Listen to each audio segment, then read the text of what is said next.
오늘 수요일날 하나님께서 우리들에게 주시는 말씀은 사무엘상 21장 10절에서 15절입니다.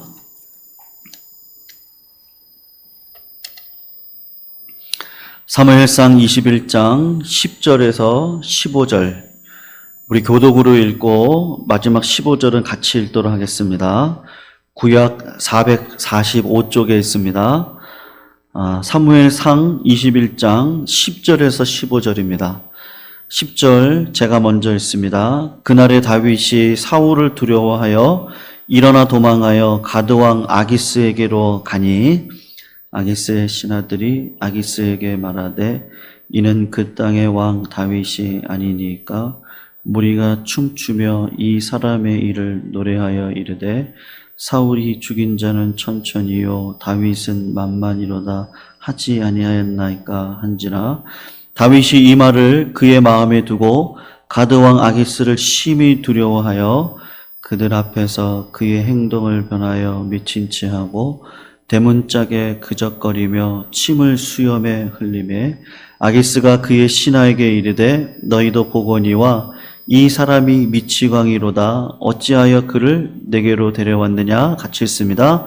내게 미치광이가 부족하여서 너희가 이 자를 데려다가 내 앞에서 미친 짓을 하게 하느냐.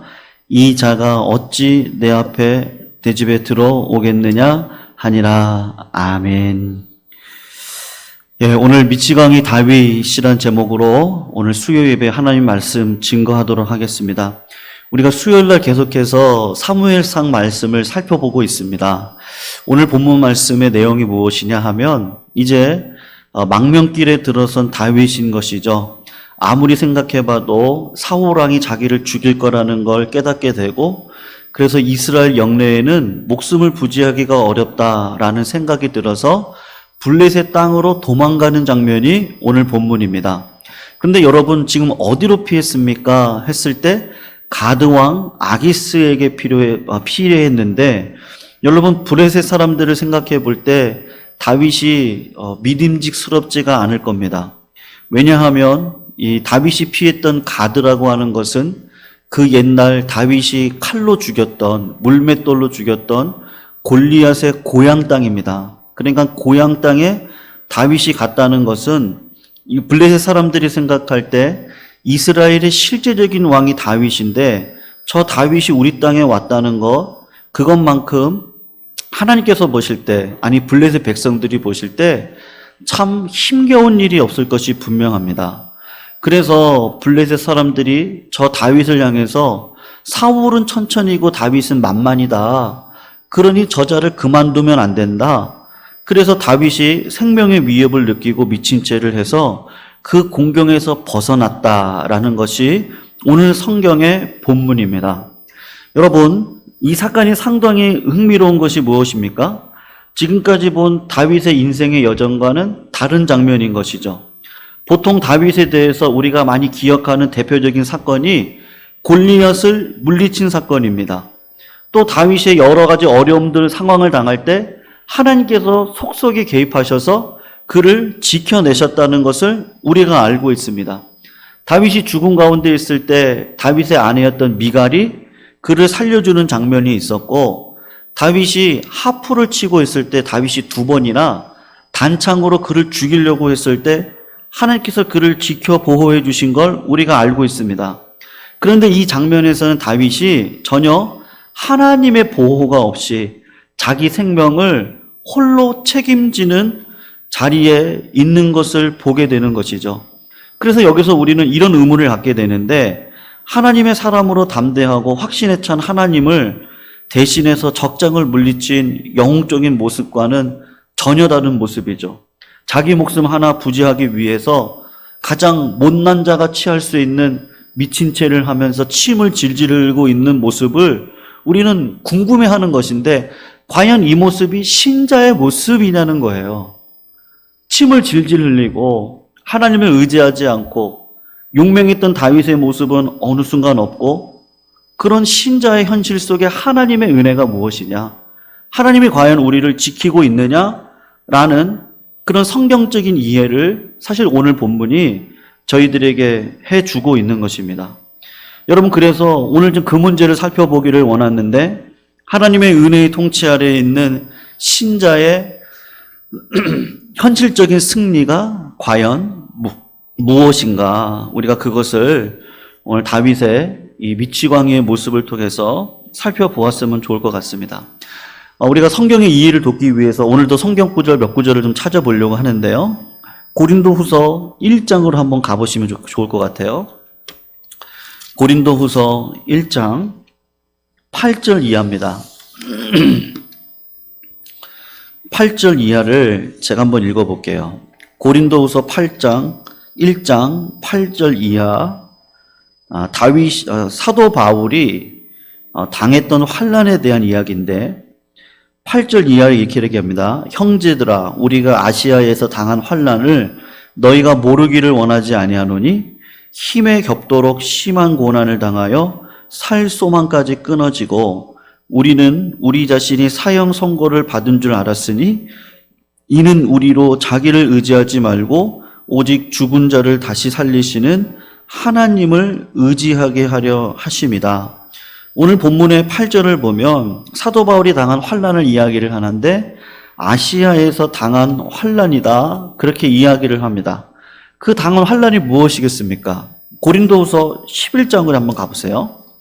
11장 23절 이하를 보면 그가 당했던 환난에 대해서 이야기를 하는데 23절 중반절입니다. 시락 297절, 고린도후서 11장 23절 중반절, 내가 수고를 넘치도록 하고 옥에 갇히기도 더 많이 하고 매도 수없이 맞고 여러 번 죽을 뻔하였으니 유대인들에게 40의 하나 감한매를 5번 맞았으며 3번 태장으로 맞고 1번 돌로 맞고 3번 파선하고 일주야를 깊은 바다에서 지냈으며 여러 번 여행하면서 강의 위험과 강도의 위험과 동족의 위험과 이방인의 위험과 시내의 위험과 광야의 위험과 바다의 위험과 거짓 형제 중의 위험을 당하고 또 수고하며 애쓰고 여러 번 자지 못하고 줄이며 목마르고 여러 번 굶고 춥고 헐벗었다. 지금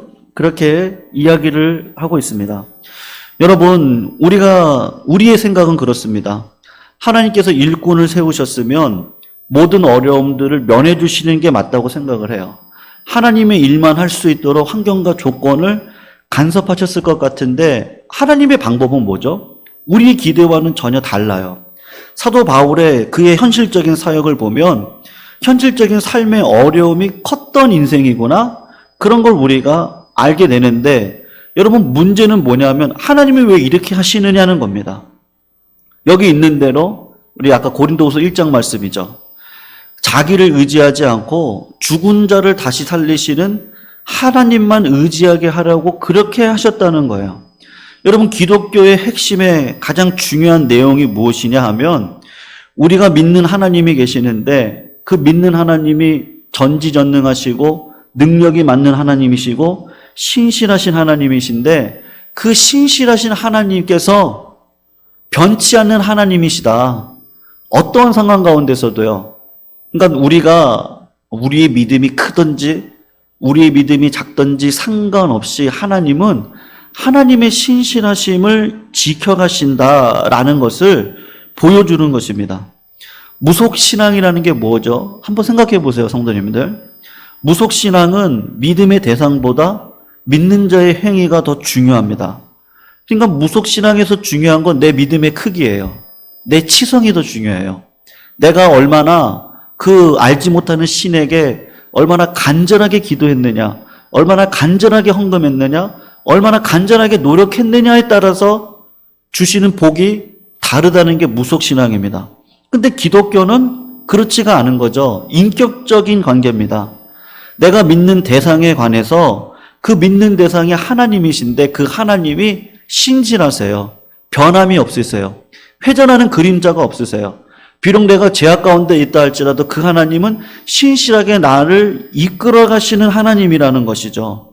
우리의 믿음의 반응, 우리가 열심히 헌신을 하고 봉사를 하고 예배를 목숨 걸어서 지키려고 하고 기도를 하려고 하는 것은 하나님께서 나를 선택하신 그 반응의 그냥 일부분일 뿐이지 그런 의미에서 은혜라고 하는 것뿐이지 우리가 뭘 하나님 앞에 얻기 위해서 예배를 드리고 뭘 얻기 위해서 하나님 앞에 기도를 드리는 건 아니다라는 것을 말씀하시는 겁니다. 여러분, 예수님이 우리가 아직 죄인 되어졌을 때 보내지는 겁니다.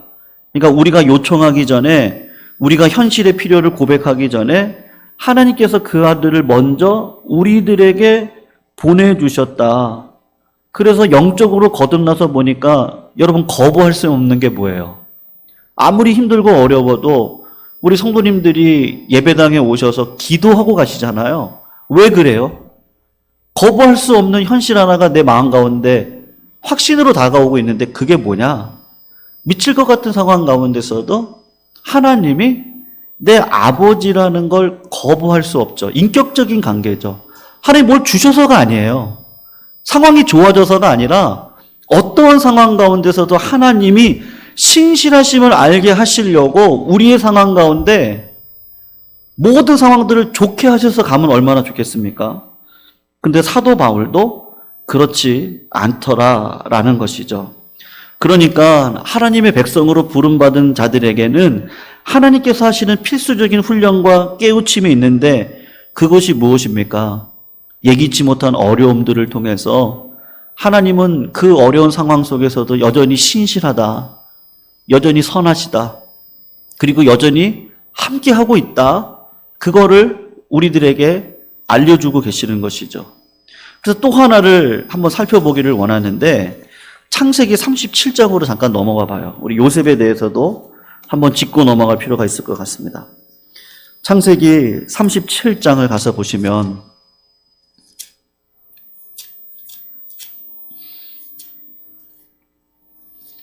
(5절) 이하입니다.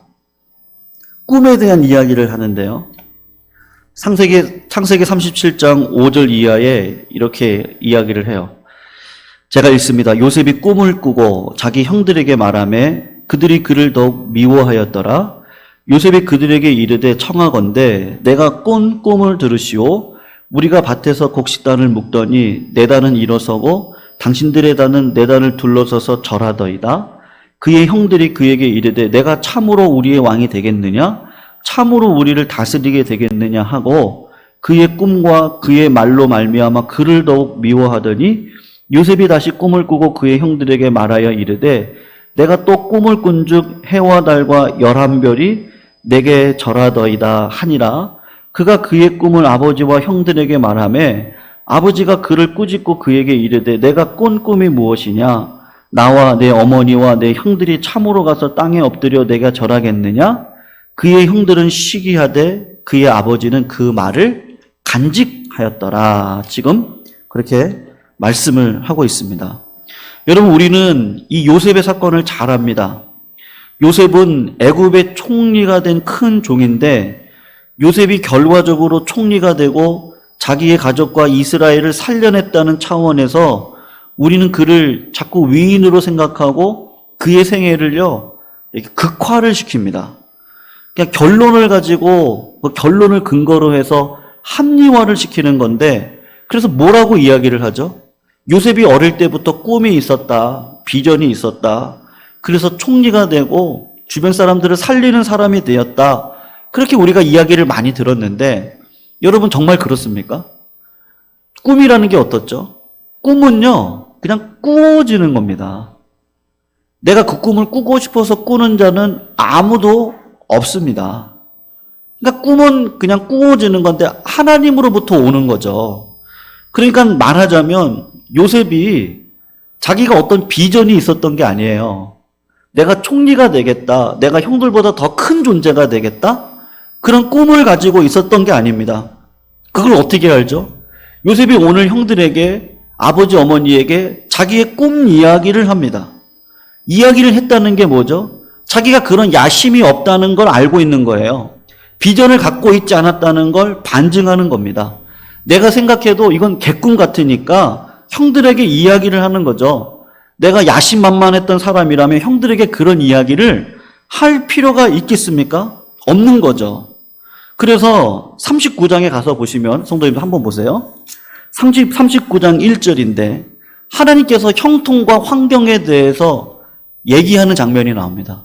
어떤 상황 속에서 형통한지를 이야기를 하는데 39장 1절 이하를 보면 이렇게 이야기를 해요. 요셉이 이끌려 애굽에 내려갑니다. 그런데 바로의 신하 시위대장 애굽 사람 보디발이 그를 이스마엘 사람의 손에서 삽니다. 그런데 뭐라고 이야기해요? 여호와께서 고난 가운데 노예의 자리 가운데 있는데 함께 하셔서 뭐라고 얘기하냐면 그가 형통한 자가 됐다고 합니다. 그의 주인 애굽 사람의 집에 있으니 그 주인이 여호와께서 그와 함께 하심을 보고 또 여호와께서 그의 범사에 형통케 하심을 보게 되는 겁니다. 요셉이 그 주인의 은혜를 입어 섬겨서 그가 요셉으로 가정 총무를 삼고 자기 소유를 다 그 손에 위임을 하고 모든 소유물을 주관하게 하셨을 때 애굽 사람의 집에 복을 내리셔서 여호와의 복이 그 집과 밭에 있는 모든 소유에게 미쳤다. 그렇게 이야기를 해요. 그리고 19절 이하를 성도님들 보세요. 그의 주인이 자기 아내가 자기에게 이르기를 당신의 종이 내게 이같이 행하였다 하는 말을 듣고 심히 노했다. 이에 요셉의 주인이 그를 잡아 옥에 가뒀습니다. 옥중에 있습니다. 요셉이 옥에 갇혔으나 21절에 뭐라고 하죠? 여호와께서 요셉과 함께 하시고 그에게 인자를 더하사 간수장에게 은혜를 받게 하셔서 간수장이 옥중 제수를 다 요셉의 손에 맡김으로 그 재반 사물을 요셉이 처리하고 간수장은 그의 손에 맡긴 것을 무엇이든지 살피지 아니하였으니 이는 여호와께서 요셉과 함께함으로 여호와께서 그를 범사에 형통하게 하셨다. 이상하게 형통이라는 단어가 고난 가운데 하나님께서 함께 하심으로 이루어졌다는 걸 지금 말씀하고 있습니다. 여러분 지금 이 이야기가 뭐죠? 요셉의 삶을 누가 끌어간다는 거예요? 하나님께서 끌어간다는 걸 지금 분명히 보여주고 있는 겁니다. 요셉의 꿈으로부터 시작한 게 아니라 하나님께서 주신 그 꿈으로 요셉과 삶에 함께 하셔서 어떠한 고난 속에서도 노예로 팔려가도 감옥에 갇혀도 하나님께서 그와 함께 하셔서 반드시 그를 통해서 이루실 그 삶의 그 목표요.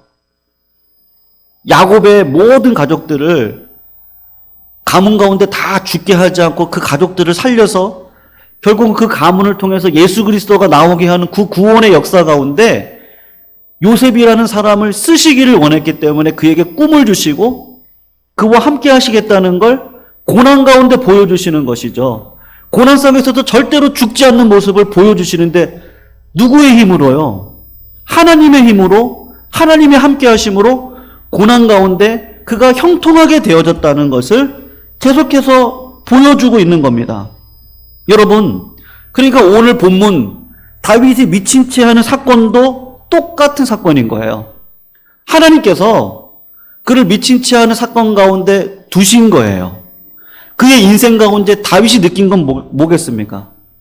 늘 고민 아니겠습니까? 내 인생은 왜 이런가? 내 인생은 무엇일까?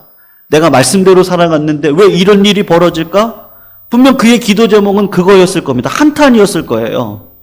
여러분, 현실적으로 우리가 느끼는 신앙의 갈등도 똑같습니다.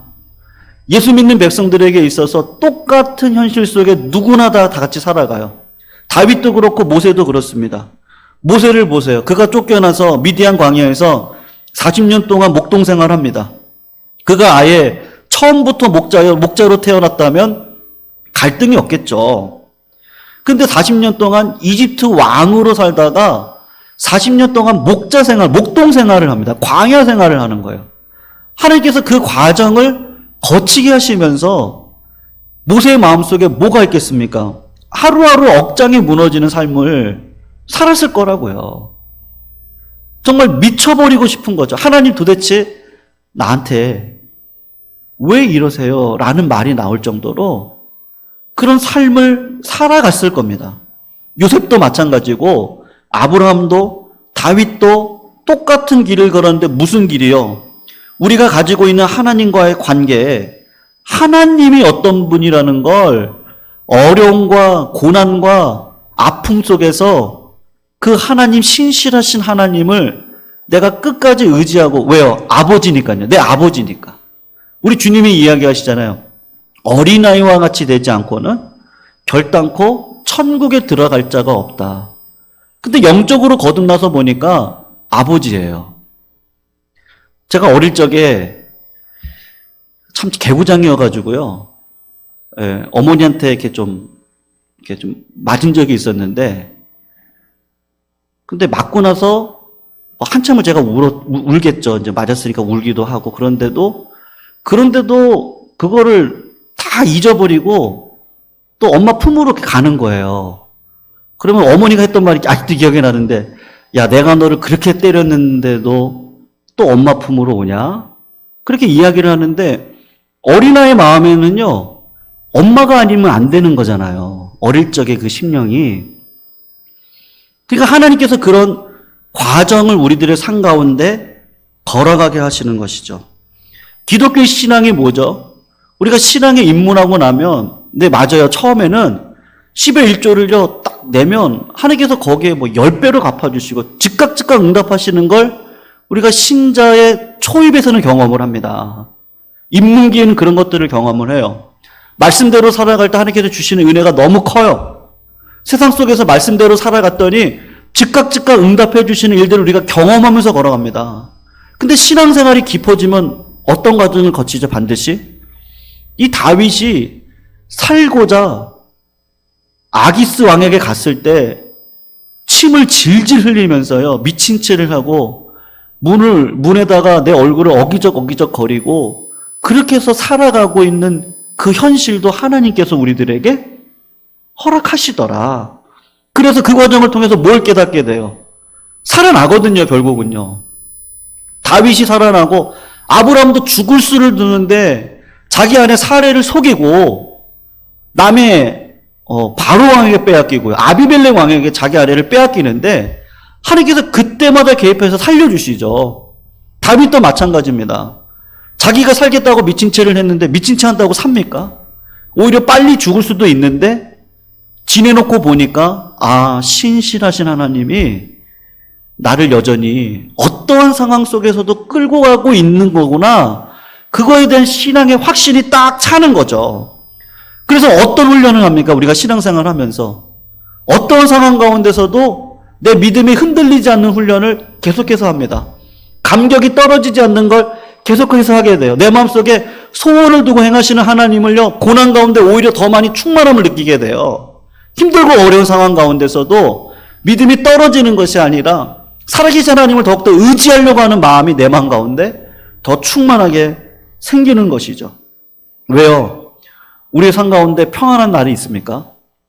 평안한 날은요, 우리의 일생 죽음이 끝이죠. 죽어야 진짜 평안한 날이 오는 거지. 죽기 전까지 우리는 누구든지 고난의 삶을 살아가기 때문에 그렇습니다. 여러분, 이 과정을 통과하지 않으면 우리의 신앙이 어떻게 되냐면 자꾸 의지 싸움을 하게 돼요. 유능, 무능 싸움을 하게 됩니다. 그래서 누구는 열심히 해가지고 저렇게 복 받았더라. 그런 거 없습니다. 하나님께서 다 복을 주실 거예요. 근데 그 복의 과정 가운데는 1세대, 2세대, 3세대를 통해서 우리 부모님들 그러잖아요. 고생만 하신다. 자녀들이 복을 누리죠. 근데 자녀들이 받은 복 가지고 또 그 고난의 길을 또 가죠. 그 고난의 길 가운데 신실하신 하나님, 변하지 하나님을 만나게 되는 거죠. 그래서 시편 34편에 보면요. 예전에 제가 오후 예배 때 말씀을 전했던 이 본문 말씀인데 아비멜렉 앞에서 미친 채 하다가 쫓겨나서 지은 시예요. 근데 다윗이 했던 고백을 한번 들어보세요. 내가 여호와를 항상 송축하며 그를 송축함이 내 입에 계속하리로다. 내 영혼이 여호와로 자랑하리니 곤고한 자가 이를 듣고 기뻐하리로다. 나와 함께 여호와를 광대하시다 하며 함께 그 이름을 높이세. 내가 여호와께 구하며 내게 응답하시고 내 모든 두려움에서 나를 건지셨도다. 저희가 주를 앙망하고 광치를 입었으니 그 얼굴이 영영이 부끄럽지 아니하리로다. 이 공고한 자가 부르짖음에 여호와께서 들으시고 모든 환난에서 구원하셨도다. 여호와의 사자가 주를 경외하는 자를 둘러진치고 저희를 건지셨도다. 여러분, 이 사건에 하나님이 도와주지 않아서 미친 채 하다가 그 호구를 벗어나왔습니다. 그런데 여기 간증 속에서 전부 마치 저희가 어렵게 되었을 때 하나님께서 천사를 보내서 아기스 왕을 죽이고 건져낸 같던 것처럼 하늘 천군 천사가 와서 그를 호위해서요, 의기양양하게 그 위기를 벗어난 것처럼 지금 시를 쓰고 있습니다. 근데 실제 삶은요, 다윗이 하나님이 한번 손을요, 한 번만 딱 걷어놓고 가만히 있으면 우리는 어떤 자인 거예요? 내 힘으로 그 죽음의 위기를 미친 채를 해서 나와야 되는 자들인 것이죠. 그러니까 하나님께서 나를 구원하심이 얼마나 큰지, 그런 가운데서 하나님이 나를 지켜주셨구나. 신실하신 하나님이 이런 힘든 상황 속에서도 여전히 내 삶을 이끌어 가시는구나. 그것을 다윗이 깨닫고 이 시를 쓰게 되는 겁니다. 여러분, 미치체했다는 게 뭐예요? 맛이 갔다는 거죠. 그러니까 다윗이 하나님의 사람으로 블레셋으로 도망한 거 잘한 게 아닙니다. 그리고 하나님의 사람답게 당당히 죽지도 못했어요. 그게 힘들어서 미친 채를 한 거 아니겠습니까? 그러니까 하나님이 간섭하지 않고 그냥 놔둬버리면 한 개인의 능력과 한 개인의 신실하며 내가 하고 있는 기도요, 내가 하고 있는 봉사, 내가 하고 있는 믿음이라고 하는 거 아무것도 아니구나. 그거를 깨닫게 되는 거죠. 그러니까 마음이 진짜 애통하게 되고 가난하게 돼서 누구를 붙들어요? 신실하신 하나님, 내 아버지, 진짜 우리 아버지가 계시지. 집 떠나 방황한 자가 아니라 하나님이 이스라엘에 거하기를 원하셨거든요, 다윗을. 어떤 힘들고 어려운 상황 가운데서도 성전에 거하기를 원했습니다. 근데 잠시 방황을 한 거예요. 블레셋 땅으로 간 거죠. 그걸 깨달았던 다윗이 여호와는 선하고 인자하니 내가 여호와의 집에 영원히 거하겠다. 내가 믿는 믿음의 대상이 내가 때로는 믿음이 없는 것 같아도, 때로는 원망하고 불평하는 것 같아도 나를 자녀로 끝까지 책임져 주실 하나님이라는 걸 다윗이 이 블레셋 가드왕 아기스에게 갔을 때 죽을 뻔한 위기의 상황에서 내가 믿는 하나님이 어떤 하나님이라는 걸 분명히 깨닫게 된 것입니다. 여러분, 지금 우리가 처한 상황도 비슷하지 않습니까? 사회적인 신분, 또 환경, 조건, 또 우리가 처한 가족 사항이라든지 자녀들의 장래 문제라든지 우리 교회에 처해져 있는 현실, 우리가 잘 아는 것처럼 19일 0시 기준으로 지금 우리 예방교회를 포함한 이 수도권에 있는 모든 교회들이 대면 예배를 드릴 수가 없어서 오늘 이렇게 예배를 녹화를 하고 있는데, 그리고 성도들 몇 분이 계시는데 그런 상황 아니겠습니까? 교회가 뭔가 뭐를 좀 하려고 하면 개인적으로 사업을 하시는 분들이라든지 가족적으로 내가 뭔가 이제 계획해서 뭔가 좀 하려고 하는데 그런 상황 속에서 하나님께서는 하나님이 살아계시다면 다 막아주시면 얼마나 좋겠어요. 그런데 우리 인생이 과거도 그렇고 지금도 그렇고요, 또 미래도 그럴 겁니다. 이런 일들이 또 있을 겁니다. 그럴 때마다 우리가 그 신실하신 하나님을 저버릴 수 있습니까? 우린 절대 그럴 수 없습니다. 왜요? 지금까지 살아와 보니까 정말 미친 채 하고 있을 수밖에 없는 그런 상황 가운데서도 하나님은 나를 여기까지 지켜주신 그 은혜가 있다는 걸 분명히 우리가 알잖아요. 하나님의 자녀라고 하는 확신 속에서 이제는 기적과 같은 삶을 내가 살고 있다는 거, 그래서 항상 기뻐해야 된다. 쉬지 말고 기도하고 범사에 감사하는 게 이 모든 것들이 우리를 향한 하나님의 뜻이라는 게 그래서 그렇구나. 하나님을 사랑하는 자, 그 뜻대로 부르심을 입은 모든 자들이 합력해서 선을 이룰 수밖에 없는 거구나. 그걸 믿음으로 고백하게 되는 것이죠. 그때 하나님의 그 아름다우심, 그리고 그 광대하심을요, 어떤 상황 가운데서도 내가 궁핍함으로 말하는 게 아니라 나는 풍부에 처할 줄도 알고 궁핍에 처할 줄도 알아. 내게 능력 주시는 자 안에서 내가 모든 것을 할 수 있다는 그 진정한 고백. 하나님은 여전히 광대하시군요. 하나님은 신실하시군요. 그래서 우리 교회 걱정할 거 없습니다. 아멘이시죠? 네, 하나님께서 신실하게 끌어가실 겁니다. 어떤 상황 가운데서도 내가 하고 있는 직장 속에서의 삶, 또 우리 성도님들이 하고 계시는 그 사업, 그 가정의 자녀들을 향한 기도의 제목까지도 하나님께서는 반드시 신실하게 끌어가실 것. 이건 영화에서 나오는 이야기가 아니라 실제 성도님들이 은혜 안에서 살아가고 있는 그 진짜 신앙의 능력을 소유하고 살아가는 자. 그래서 믿음은 바라는 것들의 실상이고 보지 못하는 것들의 증거로 이 땅을 살아가는 것이죠. 성도님들, 오늘도 성도님들이 하나님의 자녀라는 걸 놓치지 마시고 잊지 마시고 누리시고 자랑하시는 삶을 살아가시기를요. 주님의 이름으로 축원합니다. 그럴 때 하나님은 여전히 우리의 삶 가운데서 어떠한 삶 속에서도 하나님이 포기하지 않기 때문에 오늘도 할 수 있습니다. 하면 됩니다. 기도가 만사입니다.